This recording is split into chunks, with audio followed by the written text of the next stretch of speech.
And so without further ado, I am pleased to introduce our speaker today, Heather Grzych. Heather is the author of the Ayurvedic Guide to Fertility and is the host of the Wisdom of the Body podcast. As a board certified Ayurvedic practitioner, she bridges the worlds of conventional and alternative medicine to help women and men heal their physical and emotional lives. Heather holds a master's degree from Mount Madonna Institute College of Ayurveda and is on the board of directors for the National Ayurvedic Medical Association.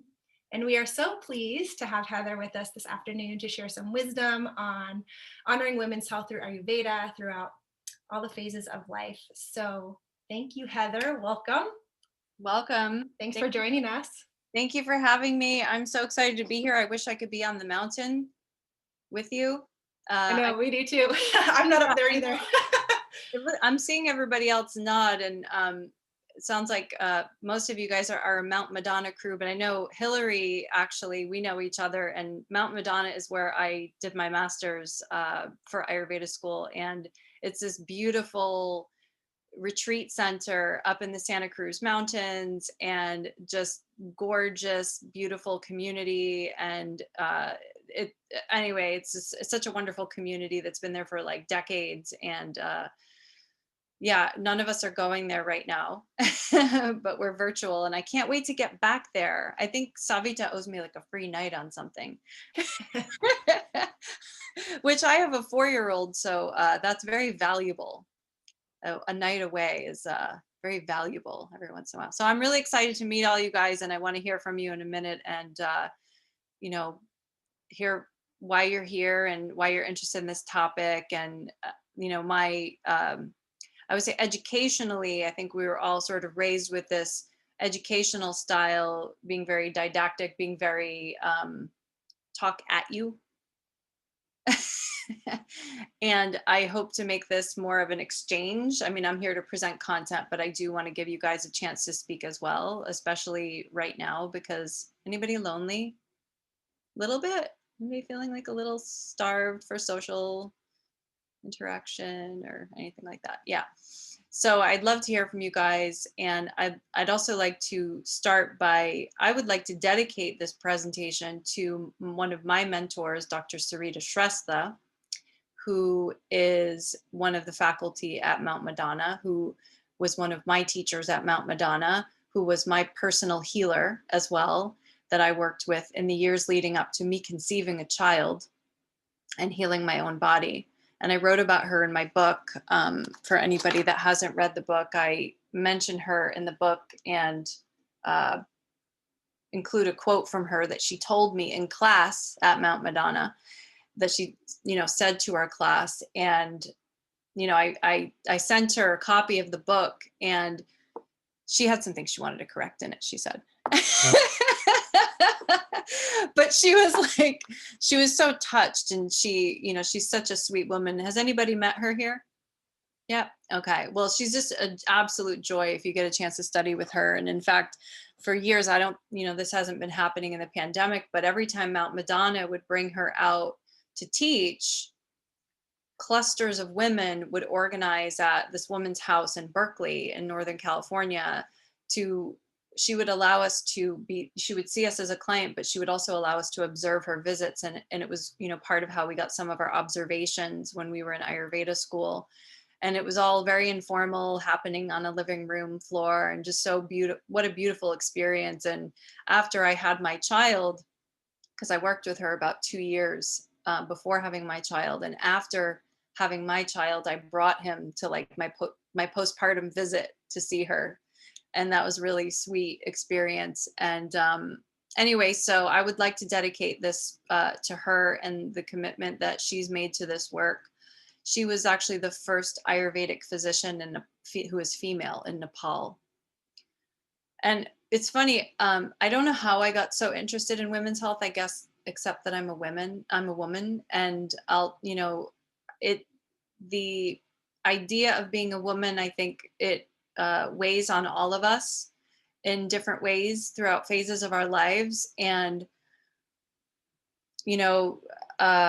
everything from gender roles and things like that, and the feminist movement and everything, and how women are treated in different countries. There's a lot of sociological things related to women's health, and the mind aspect of women's health as well, and identity and things like that. And I think I was a little bit more interested in it because at the time I was in Ayurveda school, it was the years for me leading up to me having a child.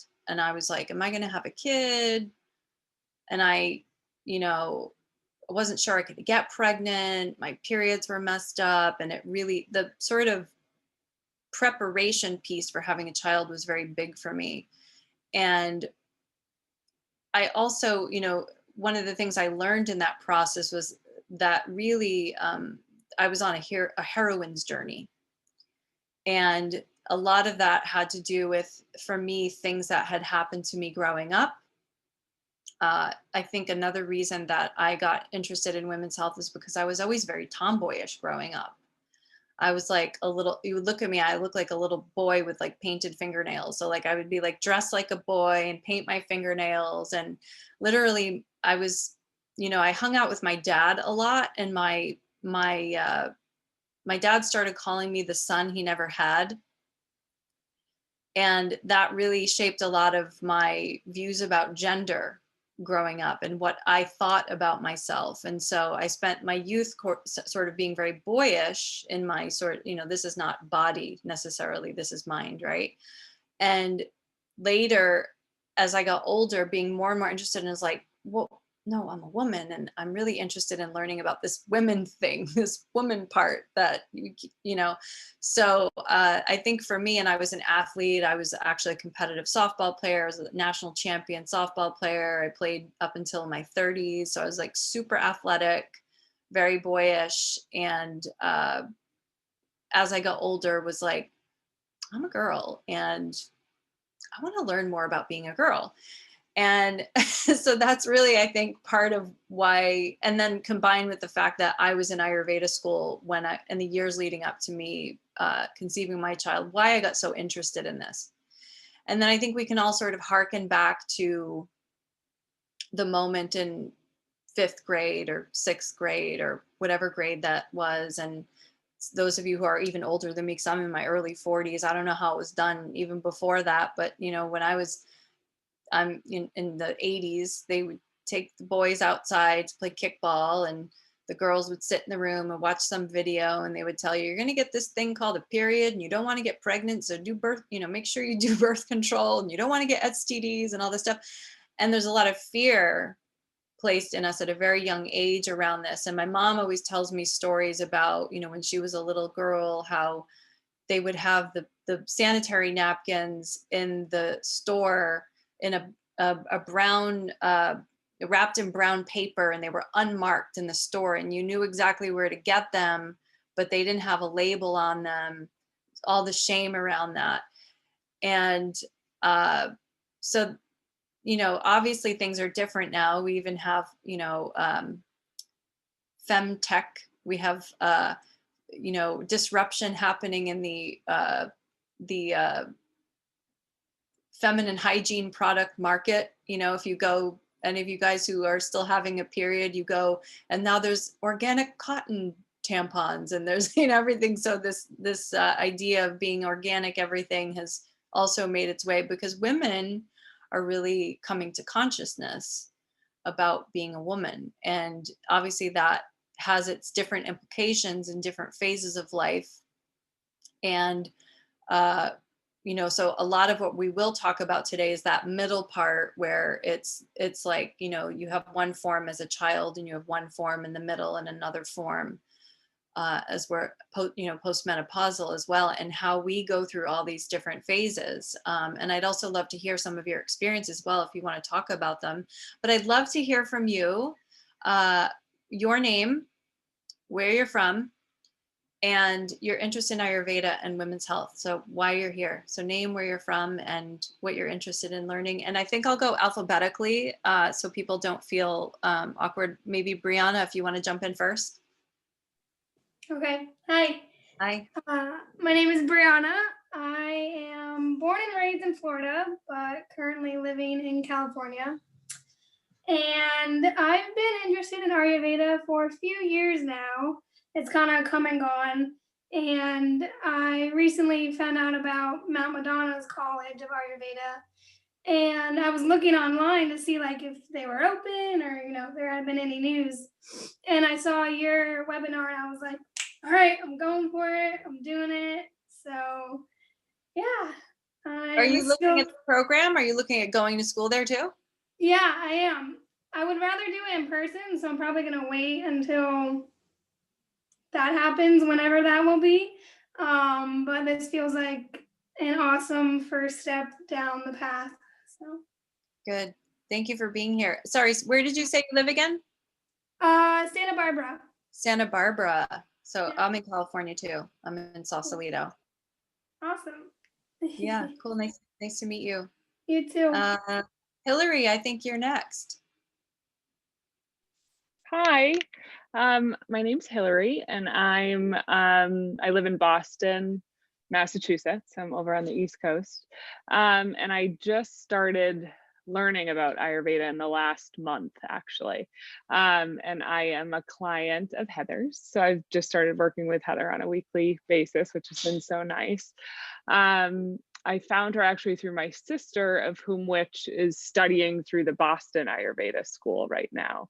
And the reason why I wanted the introduction is because I'm recently got married, and we're moving towards the process of starting to start a family, which is exciting. And so with the mix of conventional medicine and some kind of other medicines, I found Heather, and so recently we've started working together and kind of preparing my body for this next step to start a family. So that's why I'm here. Good to see you. Thank you. You too. Here. Cool. All right, Carrie, I think you're next. Hopefully it's the same name that is up on the screen as your actual name. That is my name, yes. Hi, everybody, I'm Carrie, and I'm also coming in from Boston, so hello. I'm in Watertown, so I don't know where you are. Let's see, it was just a fluke. I came across the webinar today, actually, because I signed up for a yoga nidra training with Kaya Mindlin, and she had a link to Mount Madonna. I was like, oh, I love reading about Mount Madonna. I'll just go check out, see what's going on. And then boom, I'm like, oh, hey, look, I have your book. So I was like, I'm going to sign up. It's raining in Boston. It's a horrible day. So that is why I'm here today. But interesting that you talk about the Boston Ayurveda School, because I work at Down Under at the yoga studio there. And I teach a fertility yoga class. So yeah, it's just, I just eat this stuff up. I just love learning more and looking at different perspectives. Ayurvedic wise, I've been interested for years, kind of like in and out, in and out. Recently, I was with a consultant doing, I've had a lot of digestive issues, so was on my chakra regime with Hing and so on, and really helped with that. So yeah, but here I am. I'm just here. I want to learn some more and yeah, just get into it a bit more so I can offer my students more. So Great. Nice to meet you. nice to meet you too. All right, I think we go with the first Mary F. Hi, I'm living outside of Morro Bay, California, and I went to a Mount Madonna retreat years back, and also a yoga teacher training with Lisa Marie, who had the retreat at Mount Madonna. So learning about Ayurveda through the years and always interested, and I think I just maybe I'm always looking to learn something that can help physical, emotional, spiritual, mental health. So And yeah, I just came across it this morning. I got an email and I was like, that's meant to be. Here you are. So I have 3 kids and yeah, thanks for being here for us. Yeah, I'm looking forward to hearing more from everybody later too. Mary Somerville. Yes, hi. I live in Carmel, California, and I've been a client of Ayurveda practitioners for about 5 years. I've also registered for or participated in the Mount Madonna Ayurveda health counselor and MA clinical opportunities when students consult with clients. So I've benefited from that advice, and I'm actually enrolling in what's called AHC Foundations. So for 3 months, 4 days, to really enhance my appreciation for Ayurveda and integrate it further into my life.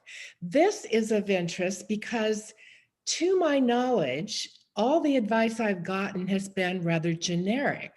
I don't know that it's been specific to my being a female, but maybe it has, and I just didn't know it.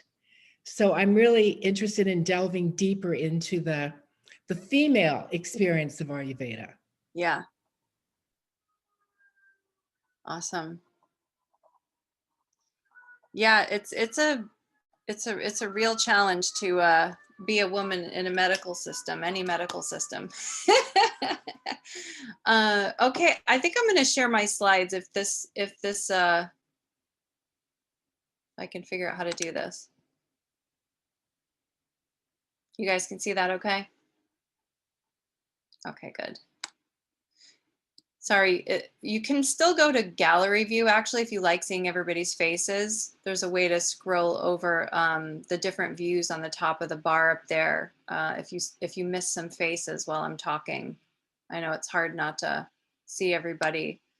That's what I'm doing right now. So I'm just basically changing my little view so that I can see all of you at once, even while I'm talking. So thank you for the introduction. Caitlin, what about you? Why don't you tell us about you? I don't want to leave you out. Sure. Thanks.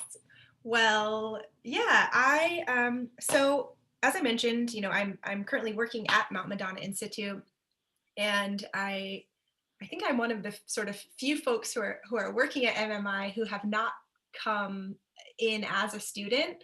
So I'm hoping to sort of get a little bit more of the student experience at MMI over the course of this year, and I've taken a couple of classes. But I do have a background in Ayurveda. I studied at another school up here in, I'm in Santa Cruz, or I'm in Aptos actually, just south of Santa Cruz. So not too far away from MMI, but I studied for a few years at another school in the Bay Area, and also for a couple of months in India. And yeah, I've just, when I first learned about Ayurveda, I just felt like so much, just waves of truth hitting over and over, like, oh, of course, why doesn't anybody talk about things like this? And it just felt so true for me. And so while I haven't, made a commitment to completely, dive super deep in terms of studies or in terms of creating it around to a profession, I've just stayed close to Ayurveda, and I like being able to help supporting the sharing of Ayurveda. So I think even if I weren't helping to host this event, I would be interested. I like sort of more informal learning opportunities. And of course, as a woman, as you mentioned, I think I've had the experience plenty of times where I've gone to a Western doctor for a concern and have felt frustrated with the sort of, I don't know, care or focus or response that I've been given, both for specifically female related issues and also just whatever. So I think that I am always so appreciative to dig deeper into the Ayurvedic perspective on any health issue, because it's just so much more holistic and personalized, right? And I think the last thing I'll say too is that I so appreciate Ayurveda for you have to be an active participant as a patient. You know, it requires you have to invest, you know, you're not just taking a pill, you really are participating. So yeah, that's my story. Great. Yeah. And honestly, some of what you're saying with that, the feeling of why does, this makes so much sense. This makes so much sense. That literally the same words have come out of my mouth so many times while I was studying. And, I'm just seeing the heads nod too. And it's interesting why Ayurveda makes so much sense. And I could talk about that even for like a long time as well. And I think part of it comes down to, as humans, we develop civilizations. We grew from more primal creatures and became these like intellectual creatures. And in the process of that and developing amazing civilizations and being able to achieve really great feats, the disconnect of our animal body has continued through the years. And in fact, if you look at the industry of biosensors, you can see that particular industry is projected to grow exponentially in the next 10 years. And so there's something about more civilization, more technology that makes it very easy for people to lose their internal sense of themselves and their connection with nature. And I think that alone is why Ayurveda is so needed right now. But that is definitely a different talk. I will talk about that. So let me share again. I wanted to make sure we all got to see Caitlin's beautiful face when she was talking. So I will come back to the share and you guys can see that. Okay, good. All right, wanted to start. I pulled this quote from the Charaka Samhita. Now, if you're studying Ayurveda, when I went to look at Ayurveda schools, before I decided to go to Ayurveda school, I saw this book, Charaka Samhita, on the shelf in one of the schools. And I bought this book before I studied Ayurveda, and I brought it home. I started reading it. And just the first words I read, I was like, it was a translation, obviously. I couldn't read any Sanskrit at the time. I was like, I need a teacher. I can't read this book. I need someone to teach this to me. This is just so far from where I am right now. I can't just read this book. I need a teacher. I knew I needed someone to help bridge the knowledge. But later, as I became more and more exposed to Ayurveda and I did my master's degree and all that stuff, the texts they're very easily understood to me. It's like learning a language, right? In the beginning, it feels very foreign, but then it becomes easy after. So, all right, we often feel like we're not honored in our uniqueness as women. And it's actually true, because I will tell you more about that later, but it is true that our uniqueness is not honored. We feel that, but this quote, righteousness, wealth, auspiciousness, and the entire universe are established in a woman. I want to hear from you guys. What does this make you think or feel? This particular quote, just to start. Anybody have a reaction to it? Or like you doubt it, or you believe it, or want to argue it? Brianna, looks like are you trying to unmute yourself? Yeah, go ahead. Yeah, I got it. I instantly felt a sense of recognition mixed with empowerment when I read it, of like, whoa. Which part feels empowered? Well, the whole thing really. But I would say the big piece for me is like the entire universe are established in a woman.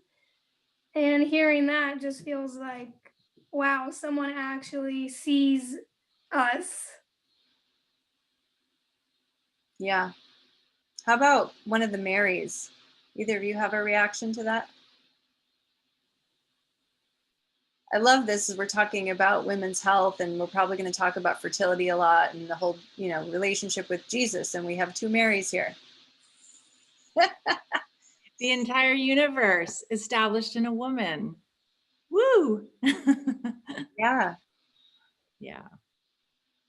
Yeah. We all came through a woman, right? Mhm. We all came here through a woman. And everyone in the future, unless modern science does something super creepy and weird and amazing at the same time, will be born from a woman. But what about this like righteousness, wealth, and auspiciousness? Anybody have a reaction to that part? Because it could be cultural as well. I think part of with Ayurveda is it's written in poems. The texts are all written in poems. This particular book is written, before Christ. It's estimated like somewhere between 400 and 200 BC, or somewhere between 600 and 200 BC. And, so culture is woven into it. And sometimes with Ayurveda, it's a little bit difficult to unravel what is culture and what is medicine, because it was written for a certain time, right? And we know India has some interesting, unique customs as well that are different from where we live. But righteousness, wealth, auspiciousness are established in a woman. Wealth and righteousness. Is it because we bear the children and the children are considered to be like sources of wealth in certain cultures? Or, which is kind of interesting because most of us here would probably be the opposite. We would think, oh, I need lots of money to have a kid. I need the money before I have a kid. And so many people are living their lives like, so focused on their careers and not having kids because they're like, I don't have enough money to have a kid. My career isn't where I want it. This sort of like perfectionist thing that we do. Righteousness. Anyway, I like hearing. Anyone else have a thought about this one?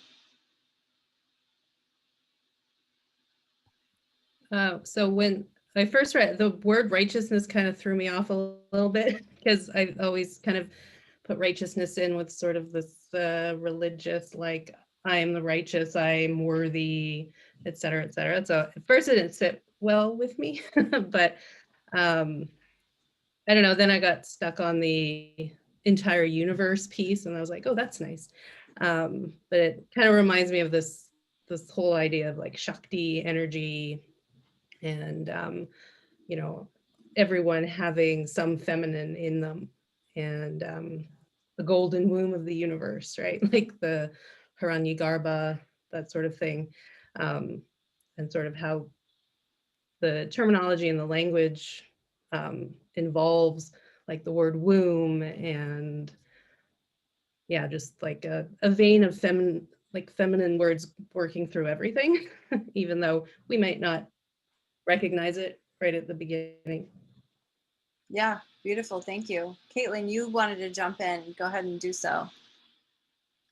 Yeah, I just, I think it's a quote that has so many different layers of meaning. And on the one hand, I think my initial reaction was the recognition of the true magic of a woman, right? And that like wealth is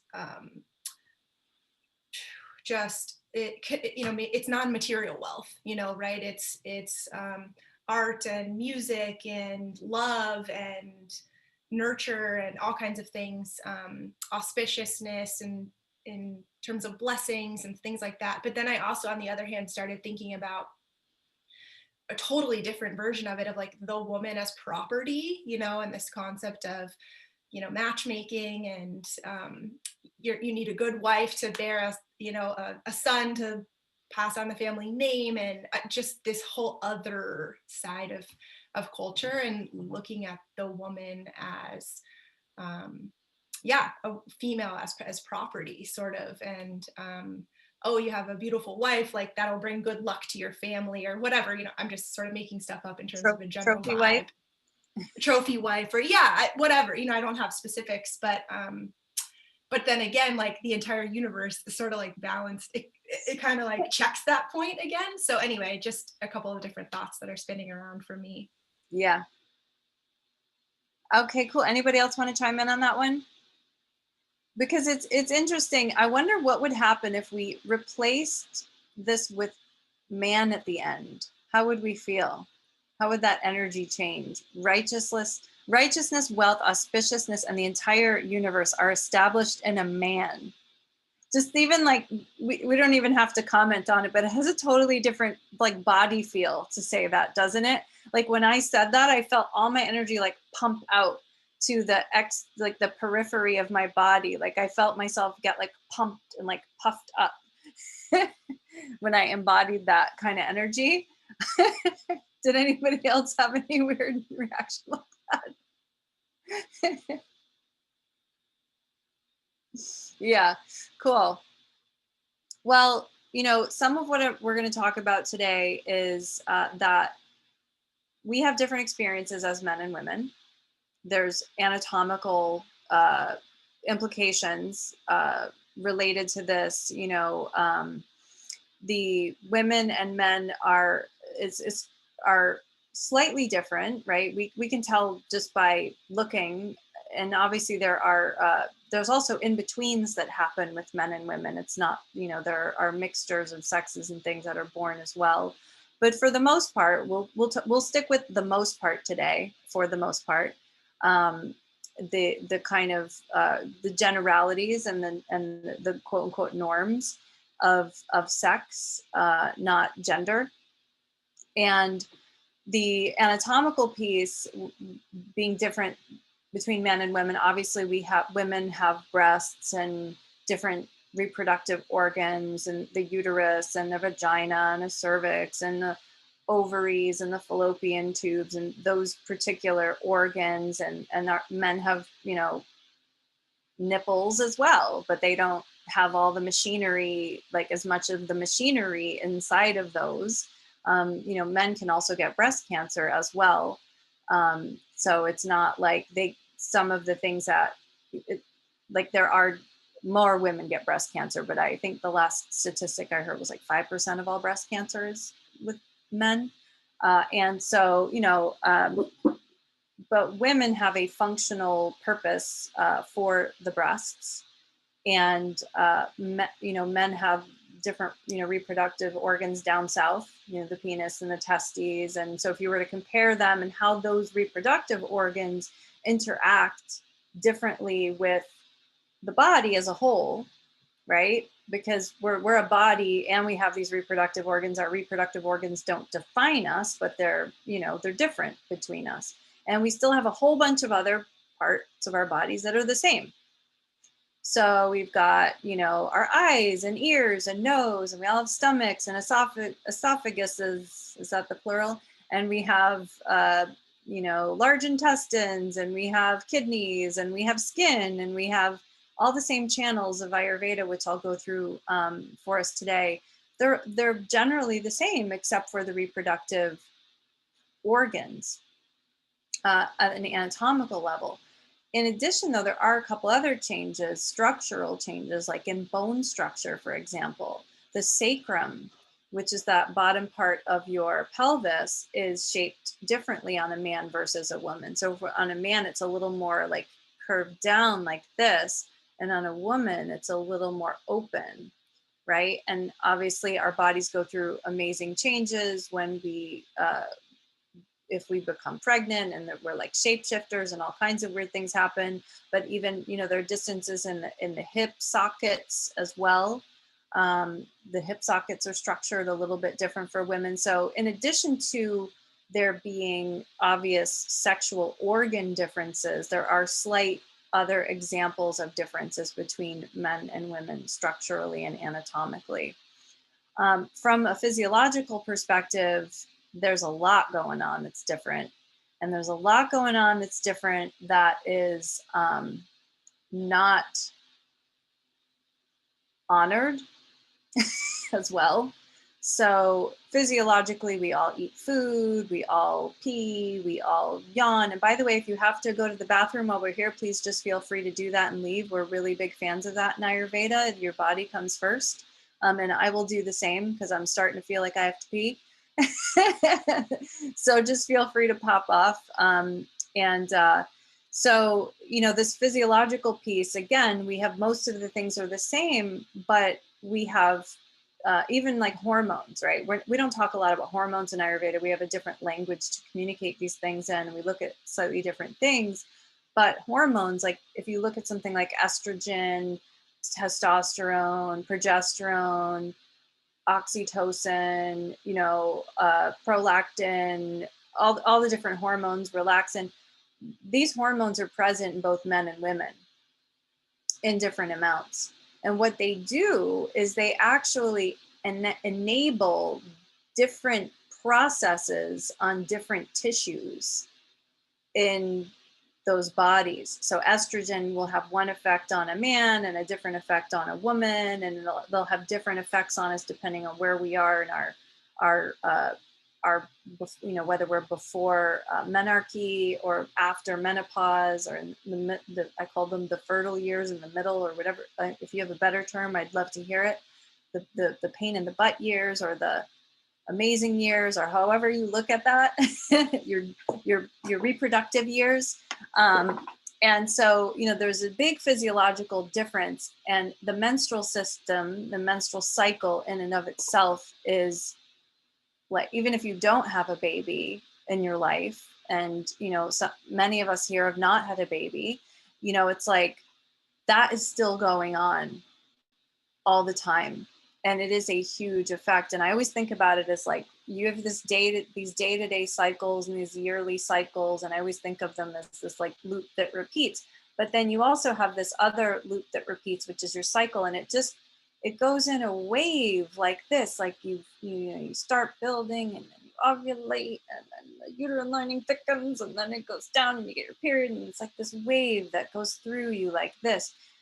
And think about that. You always hear these stories about women, that start to cycle together and there's a little bit of research in this area, but women cycling together when they're near each other in proximity. And I always think if you have one of those period apps, like, that are new, which they didn't have when I was, interested in all this stuff when I was younger, but I feel like those people have some amazing data. Like, I would want to get that data. That would tell me a lot about what was going on in society, I feel, to have that data. And, so it's like this wave, right, that goes through us, and a wave that goes through a community, and we can't see it, the wave. Even with the ovaries, right? The ovaries, when the follicles begin to get stimulated and grow, there's a wave behind it. And we know in Ayurveda that's called vata. The waves that we can't see are called vata, and that is movement.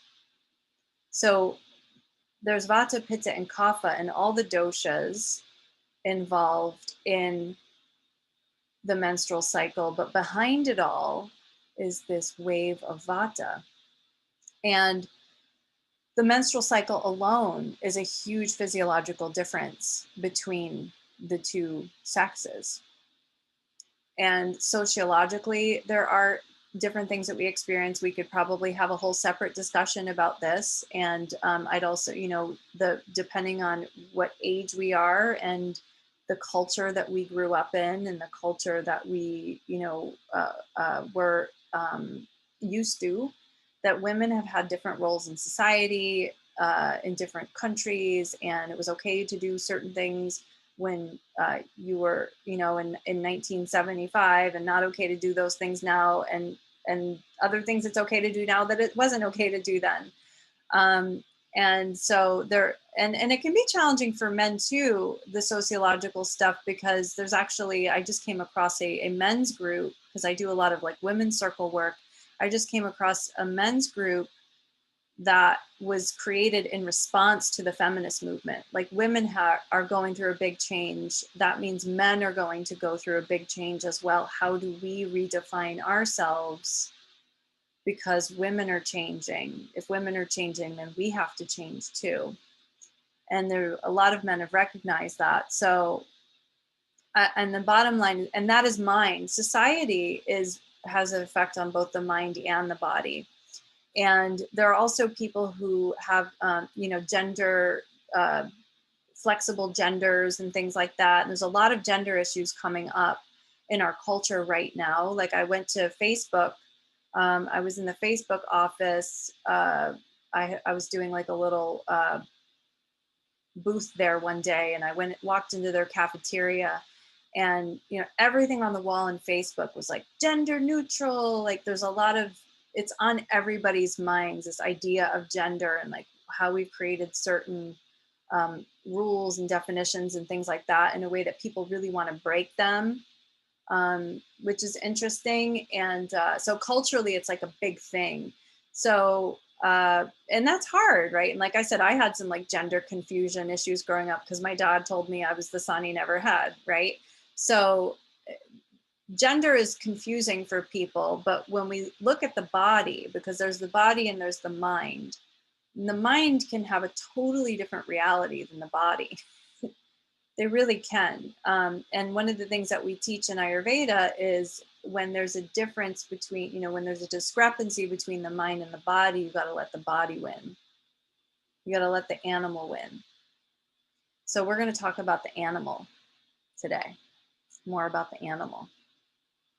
And also lifespans differ. I think in the United States, women live more than men. We're kind of lucky.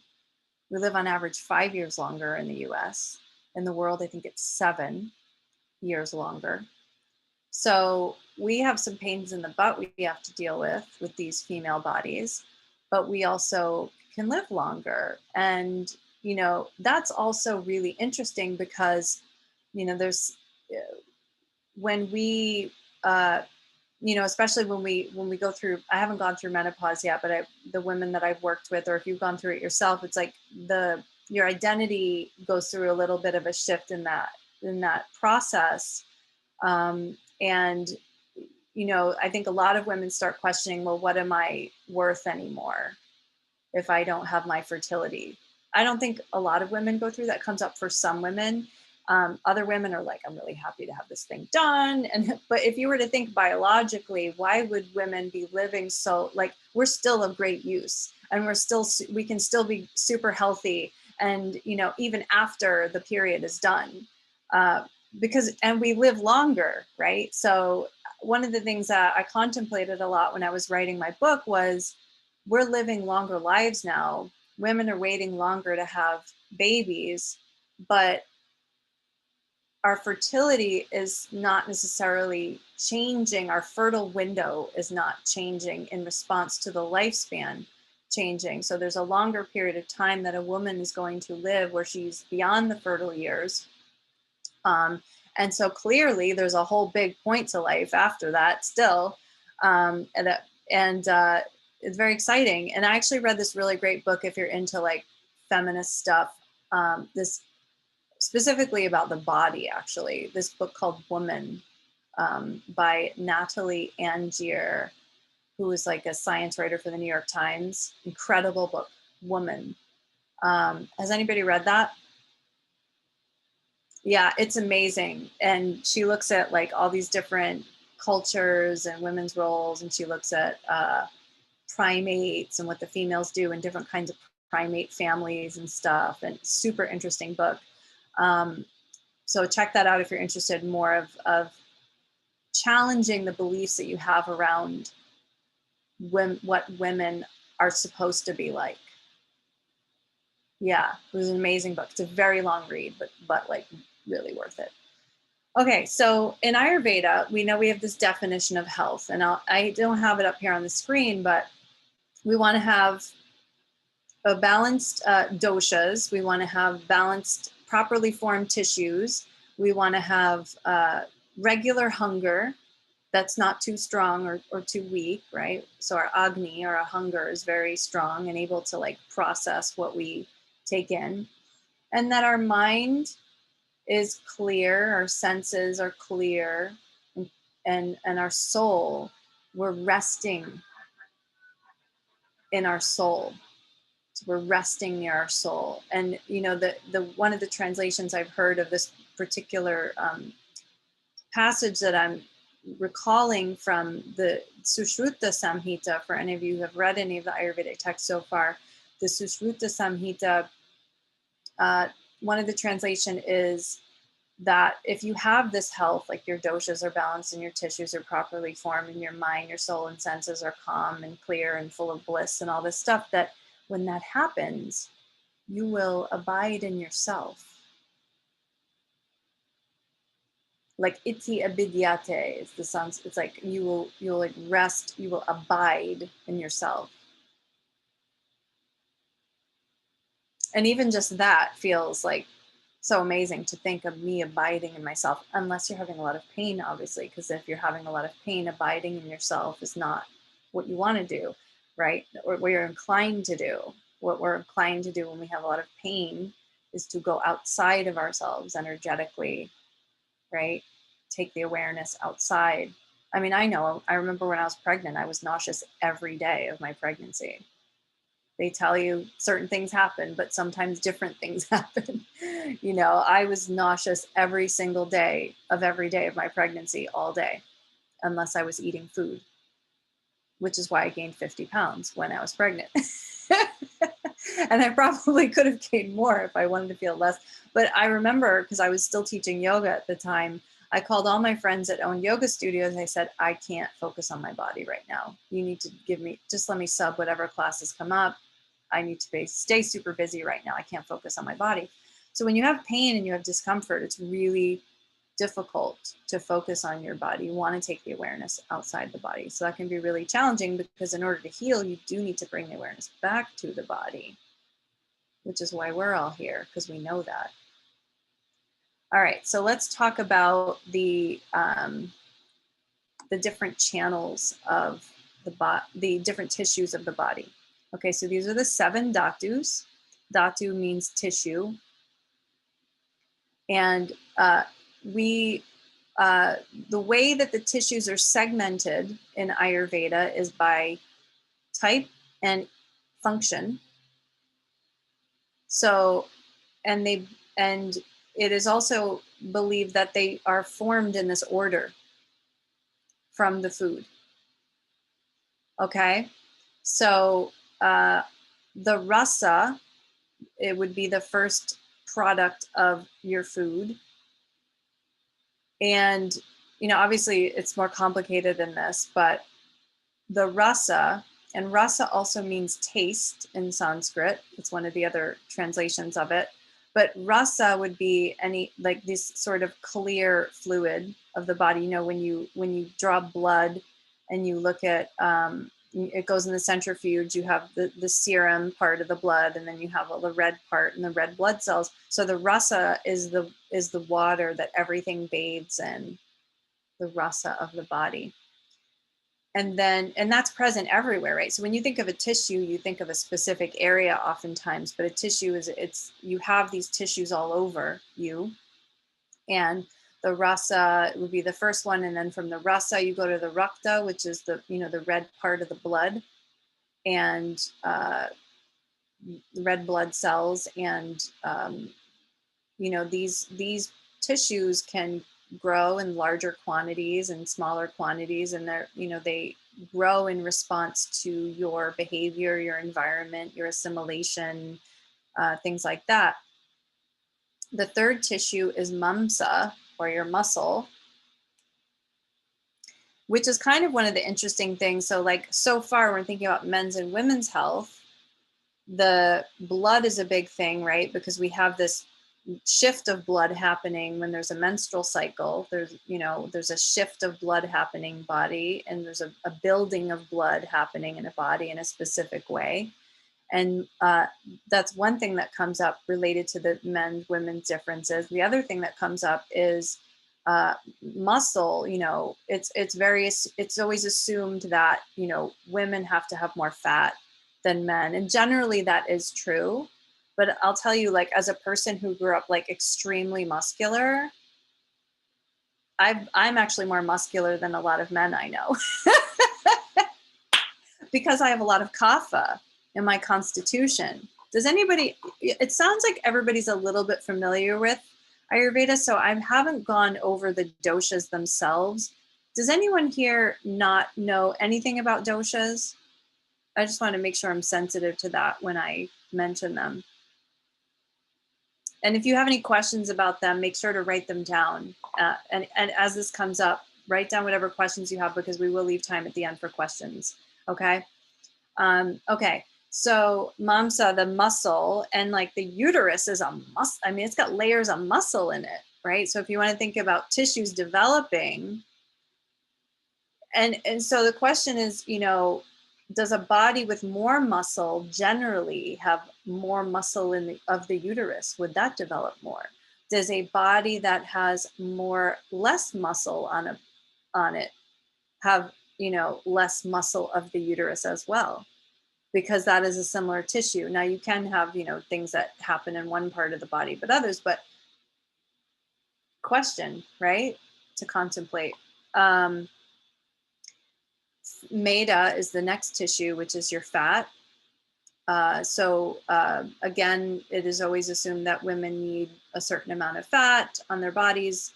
And especially like if women will become depleted of too much fat on their body, that will affect their hormones, that will affect their menstrual cycles. And oftentimes there will be no ovulation that takes place, and possibly even no period that happens when a woman has become undernourished so much. So that fat, and if there's too much fat, there's a whole bunch of other impacts from that on a woman. And again, we're looking for the right spot for us. When does our body operate optimally? We know these tissues can increase and decrease in relation to our behavior, the environment, our lifestyle, the herbs we're taking, the exercises and the yoga that we're doing, all that stuff. And then also our constitutional types, right? So if you're born with a body that is more of a Vata constitution body, and your tissues will probably not be inclined to develop as much, as bigger, as thick, as, you know, certain tissues will not develop as much. And so, you know, there are different predispositions that we all have, as opposed to someone who has more kapha, you know, the kapha body type being more easily buildable than a vata body type. And also because it's more buildable, it's also more growable and more cancerable and tumorable and growthable and cloggable and slowable. And you know, with and also with pitta, right? Because pitta is all about the blood and the generation of blood. And so a lot of pitta conditions will present themselves in the blood with effects to the red blood cells and inflammation and things like that. So, you know, we've got rasa, rakta, mamsa, meda, and then asti, which is the bone. And the thing that's interesting about bone, so I'm trying to remember what the actual Sanskrit translation is for the function of asti, that which supports, you know, and then the muscles are like that which moves. But the bone is interesting because bones have, you know, the structure, but they have typically a space inside for marrow, which is the next one. So the bones are a structure, and, you know, you could bone stack, you could stand up. Anybody who's ever had, you know, knee problems and hyperextends their knees as a habit when they stand, which is something I see all the time with my clients who had knee replacements, you know, locking your knees out, stacking your bones up. Yes, you can hold that structure up even just with your bones and not with your muscles if you get the alignment right, but your joints are not going to like that. And in the middle of that, there is empty space. And this next one, and as we get older, this structure can start to break down, and that's why osteoporosis and things like that start to become bigger. And I think it's one of the reasons that, you know, elder care and old age homes that were designed the way they were to create the kind of structures that they do. Structure in our bodies, the microcosm and the macrocosm are interconnected. Okay. So the structure in our bodies, if we have more structure outside of our body, in our life, in the way we work, in the way it's going to have an effect on the body itself as well. So the bones are for structure, and the majja, which is the marrow and the nerves. So in Ayurveda, marrow and nerves are the same, and brain tissue. The brain, the marrow, and the nerves are all considered the same category. Okay, that's pretty fascinating, because I think my brain is like, isn't my brain like this unique thing that has all this horsepower and all this intelligence? And what does it have to do? I get how it's connected to my nerves, but what does it have to do with my marrow? And this was always one of the things that really baffled me about Ayurveda when I was studying it. Like, why do they categorize majja as marrow and brain? And what's super interesting is that what happens in marrow, you have the generation of a lot of stem cells and cells, right? So it's about the generation of things. Now, majja means that which fills a space. Okay, so there's a connection between space and generation of things. In a space, things become generated. Another space in your body is a uterus. There's a connection between a space and how things are generated. And they move through. And so are we nothing more than just tissues that information moves through? Are we nothing more than that? Is that really just what our brain is? Why does it feel like it's so much stickier and more complicated than that in our brain? Okay, so those are the tissues that are common. Then we get down to the two reproductive ones. So we've got Shukra and Artava. So Shukra is considered the semen with the sperm and everything in it. And then Artava, which is the menstrual blood, which would be there to foster the generation of an embryo, should that be created and implanted into it. And so Shukra in man and Artava in woman, and some of the texts say that there is Shukra in woman as well, and it gets a little bit confusing in some of the translations between Shukra and Artava. But this particular tissue is assumed to be the last tissue to be formed, which is why when a woman doesn't get enough nourishment, she's not going to get her period and stuff like that.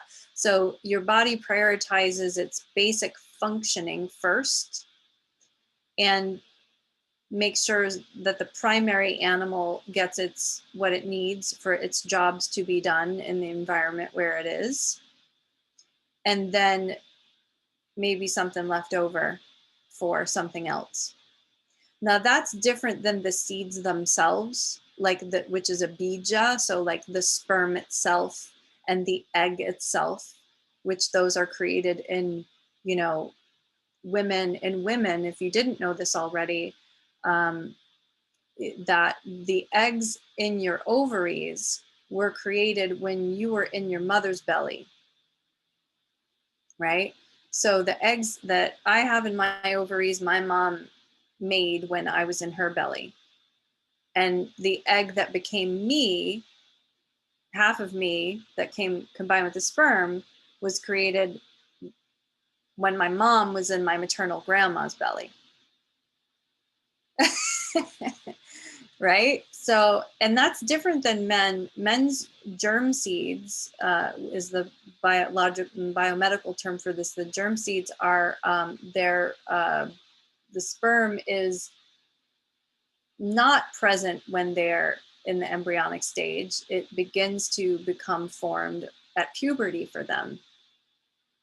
And so that's why, that's one of the, and there's a regeneration property with the males that is not believed to be in the females based on the present research that is available, the regeneration piece. But the ovary has a cortex, like a brain, and there's so many. I feel like there's a lot more that we're going to learn about ovaries actually in the next 5 to 10 years in science, but because women are engaging now in research, which I'll talk about soon as well.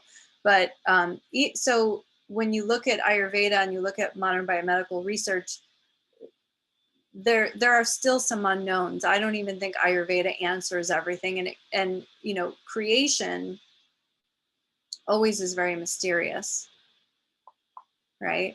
And it borders on spirituality. It's medicine, and it's also spirituality. So there's definitely it's worth it to come at it with an attitude of there may be more than meets my eye. Always, I think when it talks about this. So these are the different tissues of the body according to Ayurveda.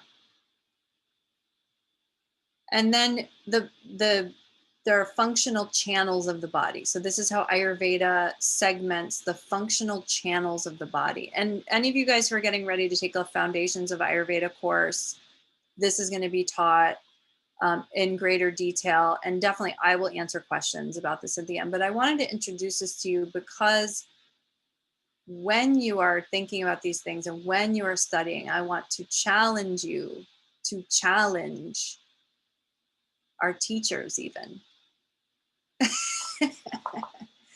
to think, how does this work differently for men and women? For the most part, most things are the same, but there will be some times where they're not, okay? So so these are the different, Ashrota, the Shrotas is the plural of Shrotamsi. Shrotamsi means a channel. It's a Sanskrit word for channel. So Shrotas are your channels of your body. And these are kind of the main ones that people teach about. And some of them, when you're first learning, they won't teach you because they don't have, they're not going to go into detail about the male-female anatomy differences, but I pulled them here. So pranavaha, anything with vaha, you'll see everything ends in vaha. Anything with vaha at the end, vaha is like the channel, okay? So the prana channel, the place where the prana flows through. So what would be your guess? The respiratory system, when you breathe, that's the pranavaha shrotas, the breathing channel. And then the udaka vaha is your water channel. So you drink, you pee, you know. And then the anavaha is the eating channel. So your mouth, your digestive tract goes into your stomach so that you can then assimilate that food. So the annavaha shrotas, and food is anna. Food is anna in Sanskrit. Then you go to the middle part here, and some of these words might sound familiar to you because they are, the top ones anyway, are the tissues that I talked about earlier. So each tissue has a channel of development and growth. So the channel that the rasa grows through, the lymphatic system, the channel that the rakta vaha, you know, the rakta grows through, the rakta vaha. So the blood channel, that's your vascular system, your cardiovascular system. The mamsa vaha, is your muscle channels. So the shrotas of the muscle and the fibers of the muscle and things like that. The meda vaha, the channels that create the fat on the body. The astivaha, the channels that create the bone. The majjavaha, the channels of the mind and generation of marrow, that channel. And then your shukravaha, your for men, right? The shukravaha would be like the area from the testicles to the outside of the urethra, where the sperm comes out of, the shukravaha, where that originates and then where it comes out of. So every channel has both a root and a face. It has a beginning and an end. And if you start to think about the body as a series of channels, you're just like this big mess of channels. And a channel has things that flow through it. And a channel has a border and a structure that holds things that can move through it. And those structures can dilate and they can constrict and they can become obstructed and blocked by inflammation, and they can become obstructed and blocked by plaques, which we call ama in Ayurveda, or they could become obstructed by tumors or food getting stuck in them, things like that. So any channel has an opening or a mouth or a face where the mukha, if you know Adho Mukha Svanasana in yoga, the mukha, the face, you have a mukha of a channel as well. And then a root, which is the receiving end of that, whatever's supposed to flow through that channel. So then you have the Artavavaha channel. Okay, so ovaries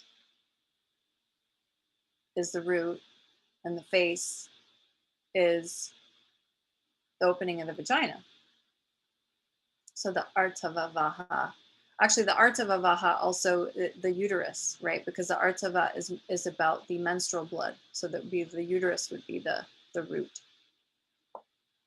And then you have Stanyavaha, which is the breast tissue, because the breasts have channels that go through them for the breast milk to come out of as well, which is also interesting because some of these channels most of them are generally one way, but even in like the breast, for example, when a baby is breastfeeding, there is still an exchange happening of intelligence through, because the baby's saliva does mix a little bit in with the milk that is being secreted. So there's an intelligent transfer that's happening, whether it's dermally, whether it's actually getting in there is an intelligent transfer taking place, even though the breast tissue is, the channels are excreting that particular fluid. So everything's about channels moving. And when a channel becomes blocked in a body, there's a whole bunch of things that could shift in the body because of that. Okay, so thinking physics, here I got this was just perfectly placed there, my son's artwork from school. There's a channel. Okay, it's got a face and it's got a root. Something has to receive. So like I'm breathing in my nose and the root is the heart. The air is getting to the heart because that's where it infuses the prana into the blood. So it goes to the heart. But what if my sinuses, my respiratory cavity is like constricted? What happens? What if I've got boogers in there? What if I've got a lot of kapha and I'm stuffy, super stuffy because there's a lot of boogers in there? So we want to keep these, and this is why doshas are so important, because when doshas become out of balance in a body, doshas being the functional humors of the body, right? Even though some people think it's like their constitution type, that's gotten a little bit like confused in popular culture. Dosha is a functional humor of your body that goes up and down in response to things. If a dosha gets off, it can affect the channels and the way things flow through a channel. Okay? And you want that root to receive what it wants to receive, what it needs to receive. You want the root to receive that. And if the root doesn't get that particular it's the recipient of the nourishment that it should be getting. And if it's not getting it, it becomes atrophied and weak. And then if you clean it out, because in Ayurveda we do all this amazing cleansing and stuff like that, if you clean it out, then all of a sudden there's like a flood of like stuff that it could receive, but then it's like not quite ready because I've been atrophied for so long and I can't handle that yet. So you have to be careful when you cleanse as well, which is why it's very important to work with people who know what they're doing. Okay, especially if you're doing something like panchakarma. Okay, so you know, coming to some of the other channels you've got here, the Mutravaha is that's P. Mutra is urine, so the P channel. You've got your Swetavaha, your sweat glands. These are your excretions, the top three here. The Mutravaha, the Swetavaha, your sweat secretion, and then your poop, Parishavaha, so your fecal matter secretion. So this is the fecal channel, Parishavaha, Shrotas. And the Manovavaha, so this is one of the sort of, because mind is nebulous, is it not? Mind is, where's your mind? Right, we think it's there, but like it's in my gut, is my marrow my mind as well? Because like, what is not mind? What is mind and what is not mind? I think I could probably say it both ways, but Manovaha is the mind channel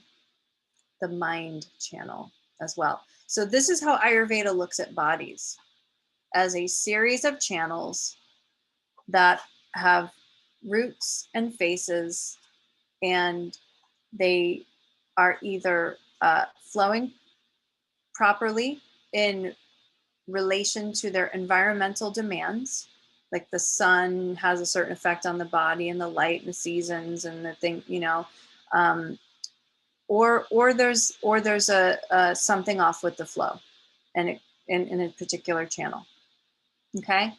Now, the risk of, I just want to do a time check. I feel like I'm so much more to cover. The risk of not having a channel flow really well is that if you have a backup of pressure because there's a constriction or a blockage or something like that, then the pressure backs up and makes things back up in the system depending on where that stuff came from. Right? So the easiest example is like in your gut, you eat, you get, you know, your food stuck in your small intestine somewhere and you keep burping or whatever, but then you eat again and but the stuff that's down there is not moving. And then you like start to get this real upward movement of stuff. And then next thing you know, you've got GERD and you've got, you know, reflux and things like that. So it's knowing the direction of flow of these things is very important. Okay, back to women, because I think one of the things women are really good at is understanding how energy flows. And it's very intuitive. So the stages of life that we have here, from the embryo all the way to the fetus, and then the baby comes from the water of the mother into the world and then grows and turns into a child, and then from the child, you know, there's this is the small area, but it's the biggest area of life, right? The between menarche and menopause, and then after menopause here, right? And so each one of these little arrows in the middle is a transition state.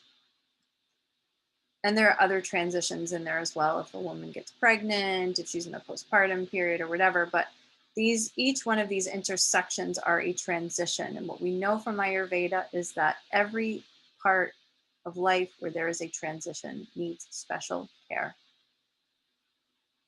because there will be a shift taking place in a body. What we think is normal changes, how things function change. And in that shift, it's sometimes difficult to adjust to the new reality in the body. And we may be doing things that are not appropriate for the time that we're in then. So, there's a lot I could say about this, but, if you think about the different, we say that the young ages are the kapha stages of life, and the middle age is the pitta stage of life, where you're fiery and accomplishing, and you're very, your blood is real built in that point of your life. And then later, then the vata stage of life. And this is more, it's oversimplifying it a bit. In generality, that's the case, but you can have a vata imbalance when you're in the kapha stage of life, and you can have a vata imbalance when you're in the pitta stage of life, or you can have a kapha imbalance when you're in the vata stage of life, right? So you can, it's really about the energy of building, the energy of maintaining, and the energy of breaking down, and keeping that in alignment with, for the most part, it's like there's going to be norms that happen in each phase of life, and there will need to be slightly different behavior changes and lifestyles that are needed in each phase of life in order to maintain the health of the body. And for women, these transitions are, the big ones are going through puberty. That is a huge transition.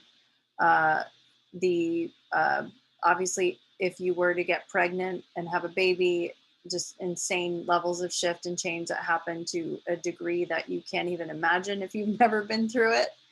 And then for the shift from the menses to menopause and the perimenopause stage here that leads up. So typically what happens is women will start experiencing a disruption in their cycles leading up to menopause, where the patterns that they were used to when they were younger start to shift. And then that may become a new normal, or that may just be like all over the place, depending on what kind of, health conditions and dosha imbalances are going on in someone, and then moving into menopause from there. So all of these areas require very, very, very special care. And one of the things I wanted to bring up with you today, related to how we need to push for more awareness around women's health, is I don't know if you know this, but when biomedical studies are done today, most studies exclude women who are on the pill. They exclude women who are, and actually the NIH in the last few years has pushed, the National Institute of Health has pushed to get more women in studies, and more women who are, they want to understand the impacts of women, but they've made the decision to only study women in the early follicular phase of their cycle, which is the few days after you get your period, when you're right before you ovulate, before you like go through the cycle again. So basically the early follicular phase, when your follicles are still emerging before, they're growing and emerging before you ovulate. So they'll only study women there. They're not studying women when they're ovulating, and they're not studying women in the luteal phase or the menstrual phase, the period. I want everybody to let that sink in, okay? That is not happening. We have been left out of the existing body of knowledge of science. For the most part, it's fine. Most things happen the same, but there are things that are different. And I'm happy to see that the NIH is pushing for that. And I found there's a woman who's a teacher at University of Iowa, I think, a professor there who wrote a paper I found, who wants to push to get the women studied in the ovulatory and also in the luteal phase as well in these studies. But you could see how hard it would be, right? So in a way you can kind of understand, because we do have all these, we add so many more variables of change that would have to be considered in a study. And doing a study is all about, isolating variables and having controls and stuff like that. So while I get, I get why it's not happened, but it also means that there is a lot about women that is missing. And I think there's recognition about this from, like cardiovascular. It was, women, there's starting to be knowledge now about vascular differences for heart attacks and things like that between men and women. But, women, when, different phases of the cycle, you're going to have different types of dilation in your vascular system, not just local to your reproductive area. So for example, like women who have a pitta imbalance, where there's a lot of pitta in the body and there's some red skin rashes and like classic signs of pitta that are going on with someone, they will tend to get worse during that luteal phase when the blood is thickening the uterine lining, because there's a big blood building effort already going on naturally at that time of the month. So if you add on top of that, like eating a bunch of foods that are going to create more pitta, and then like working 12 hours a day and like hanging out with lawyers and the things that we think of that are very intense, right? And then flying down to Florida and eating spicy food, and you do that, things converge, right? All these energies converge to create a situation. So now the way that this has happened in Ayurveda is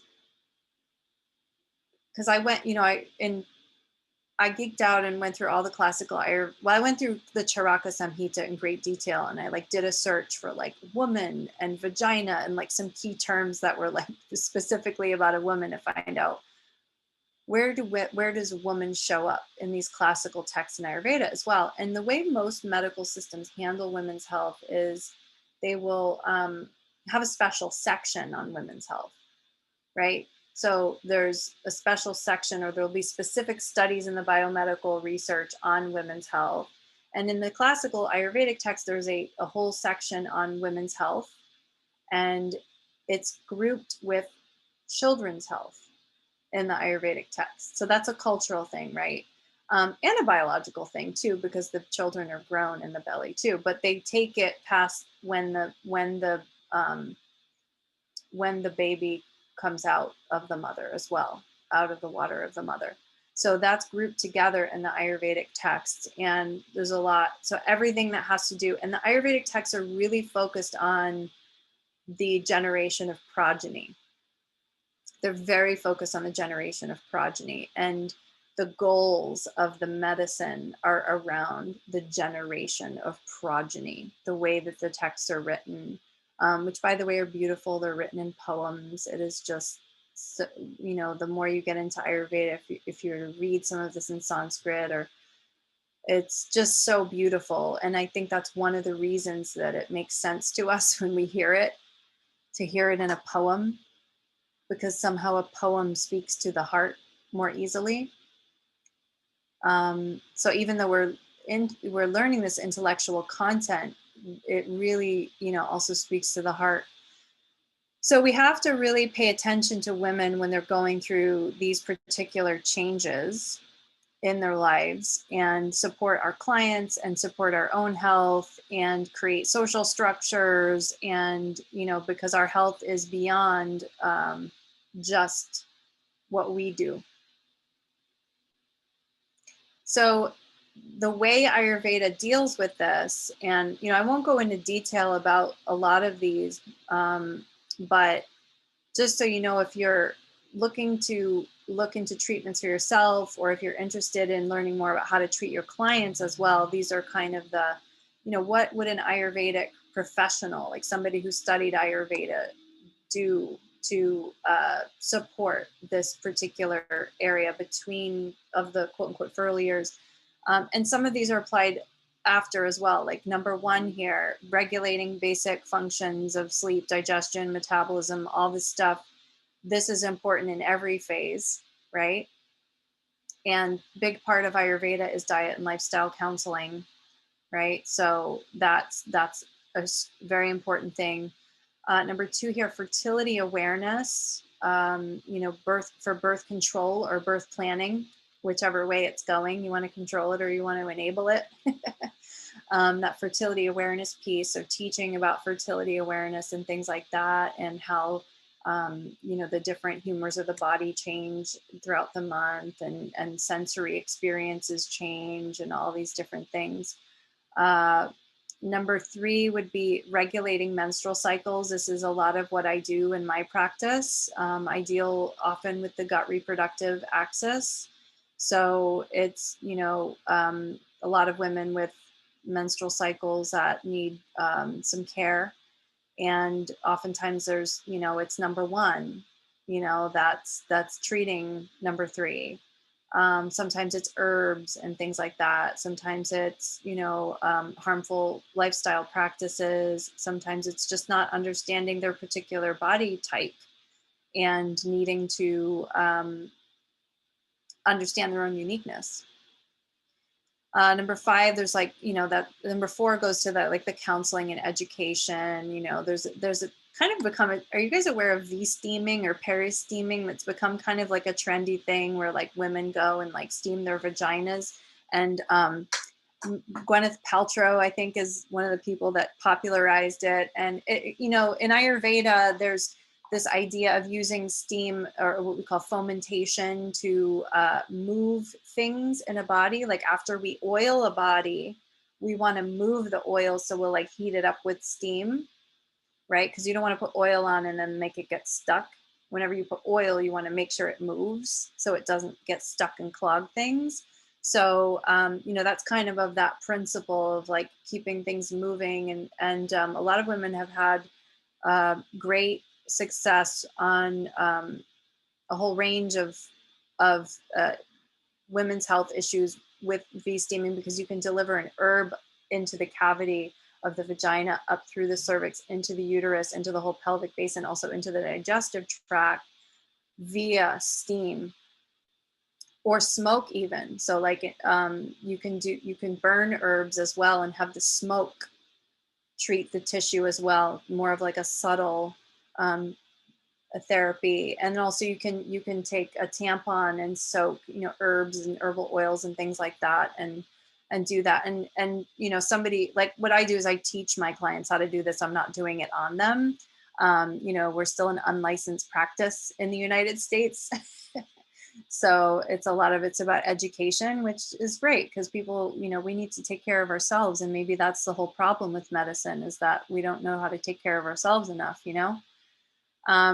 So, and then there's panchakarma, and, for the fertile years, panchakarma is such a big thing, because you want to make sure that you're ready to conceive, receive, gestate, grow before you conceive a child. And if you have any shrotas, any channels are blocked, or, if that particular reproductive channel has issues going on in it, that panchakarma can sometimes, for really severe conditions, panchakarma might be necessary for someone to go through a cleansing before that's happened.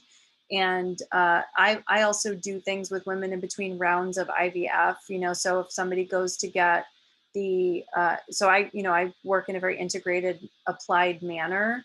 A lot of my clients actually are going through IVF at the same time as working with me. So I will help them, if they've had, same thing with the pills. Sometimes we notice that when we take hormones, that something else goes off in our body, that I will intervene in these points to rebalance before the next phase is stepped into, even when they're down in the medical pathway.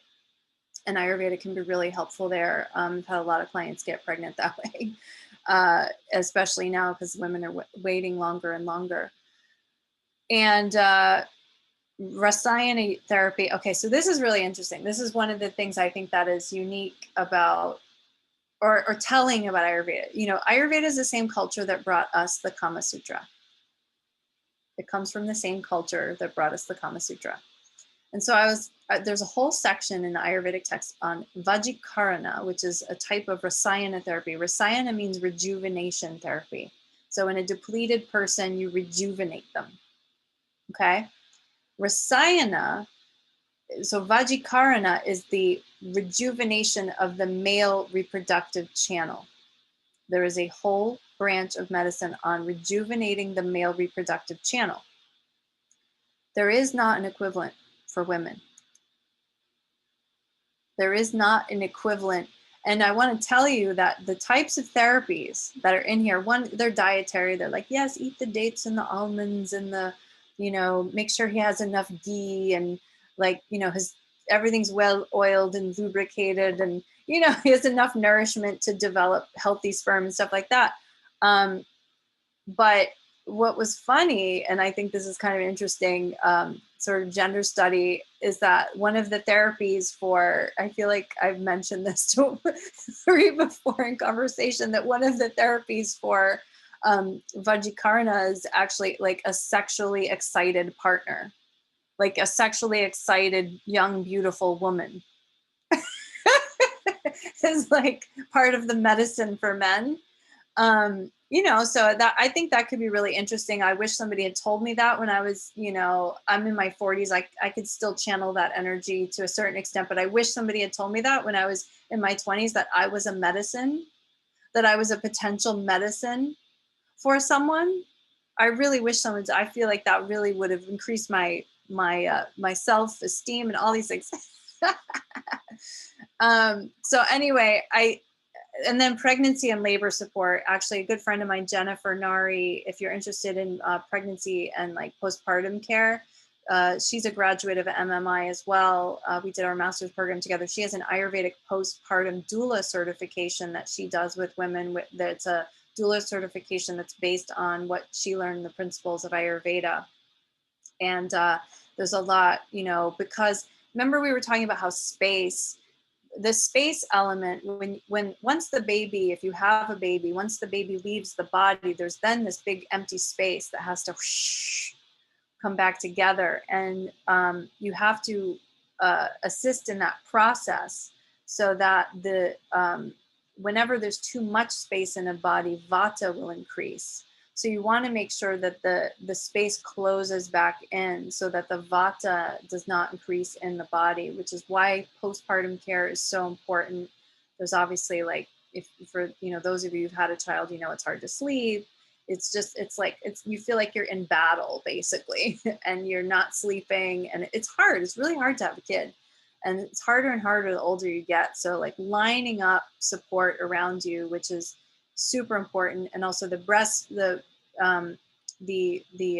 breastfeeding, all the stuff is so important. And it's you've never done it before. I mean, like I remember I had my baby in the hospital and this nurse was literally like throwing the baby on my boob. Like she literally grabbed my kid and was like whoosh, and like threw him on me, and I felt so traumatized the way that it happened. It was so rough, and I'm like, I've never done this before. So, you've not done this thing before, and it's weird, but then it actually, like hearkening to earlier where I was talking about transitions, then it becomes absolutely beautiful. This thing that's weird and uncomfortable and it hurts your tissues and all this stuff. Then it becomes extremely beautiful. One of the most beautiful exchanges you'll ever have in your life. At least that was my experience with it. It can be quite difficult for people too if the channels are imbalanced for some reason, because there's a systemic imbalance or because of a behavioral thing or something happening specifically with that part of the body. Okay. All right. So in Ayurveda, and I'm going to wrap up soon because I know we want to leave up for questions here. All the Ayurvedic texts talk about the seed, the season, the field, and the water. Okay. I called it the 4 fertility factors in my book. I just gave it a name so it would be flashy and people could remember it. But it's the seed, the season, the field, and the water. So the seed is the egg and the sperm. The season, right? You got the time of life, the time of the month, the time where the moon is, what season is, because we know our bodies change seasonally. We know the food available to us changes seasonally. And all these things, converge in a field, and the field is your uterus. The literal like ground zero is your uterus. In fact, kshetra, which is the word for uterus, one of the translations of that is the place where a person may make a pilgrimage through. So all of us have been through that uterus as the channel, the field. Now the field is influenced from going from the microcosm to the macrocosm. The field is influenced by your body, your behaviors, your relationships, the town you live in, your country, the water you drink, everything in your environment, your perception of the environment, the house you live in, the way that it's set up, the temperature of the house. All of these things converge. You go all the way out to infinity, all the way out to space. You could talk about astrology if you want to go that big and wide, right? So everything converges here in this little uterus, but it's all being affected by everything outside. And then the water, you water. So you plant a seed in the right season, you put it in the field, and the soil has to be of good quality, and then you water it, and you give it the right amount of water, not too much water, not too little water, just right. Just the right amount. Just the right amount. Oops, I think I went the wrong direction. So if you're going to evaluate somebody Ayurvedically, I'm going to open up to questions here. There are different ways that we do this, from like questioning to try, and this is like a big thing now because I do all my stuff virtual. Like I can visually inspect a little bit over Zoom, but if you're, going back to what Brianna was talking about earlier, touching bodies, being there in person is so much more effective. Like we're doing what we can right now, right, in this environment, in this pandemic, but touching a body and you can do a little bit of visual inspection as well over Zoom, but you want to use all of your senses. You want to smell. You'll smell something on a body. You'll feel a temperature. You'll feel a density in a body. All of these things are really important. We do pulse diagnosis in Ayurveda. So we read a pulse, and I can't read the pulse on somebody via Zoom, but I can have them and I can teach them how to read their pulse, which is maybe even more valuable. And, there are self-evaluations. All my clients, I have them fill out self-evaluations. If you study Ayurveda, and you start working with clients, you'll be trained on how to do that. And the self-evaluations, they're quite detailed. We want to know everything that ever happened to you in your whole life because it all matters. It all matters. And also for women's health, looking at the menstrual blood observation, how you can do that. There's different, you can wear a pad, or they have these little cups now that some people do if they want to study their menstrual blood, things like that. And then also I review blood work often. Sometimes, most of my clients have blood work that they're already seeing somebody, and then I can read that. Or I can also have it run as well. And I use that as well. So I think, it's good to integrate, and knowledge is power. So I think I'm gonna stop there and see what questions come up.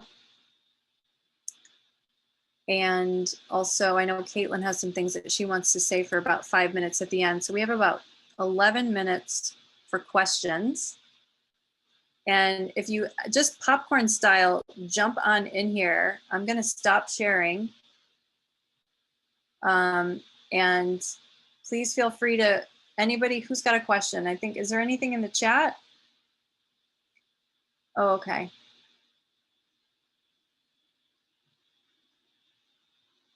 Who's got a question? If you don't have a question, I'll start asking you guys some questions. Go ahead, Brianna. I was just curious what the Pancha Karma is. Okay, Panchakarma means 5 actions. So Pancha is 5. Mm-hmm. Karma means action, despite what you've heard about it in popular culture. Mhm. 5 actions, and it is the most comprehensive cleansing system of any system of medicine. Mm. And it consists of things like clearing the nasal passages through this treatment called nasya. You might clear the digestive system through a couple different options. One through vamana, which is vomiting therapy. Another one, which is laxative therapy or purgative therapy. If you've ever heard of people drinking castor oil, that's like an example, or drinking senna tea or something like that. That's an example of like a purgative action. And there's also enemas, or basti, we call them. And also in India, there's bloodletting. We don't tend to do that as much here, but if I think I have a client who needs that, I will recommend they go give blood. And there are certain conditions, like for example, if you have a lot of blood built in a body, a high pitta condition, people can feel great relief by donating blood, actually, Yeah. in their body. Other people who don't have a lot to spare will not feel good from that. But and this is why I was talking about earlier with cleansing, it is so important to work with somebody who understands, because panchakarma is not just like one day that you just go and like do this really drastic thing. There is a lot of preparation and a lot of process and a lot of observation and oversight. And then so you prepare, you cleanse, and then you rebuild and rejuvenate.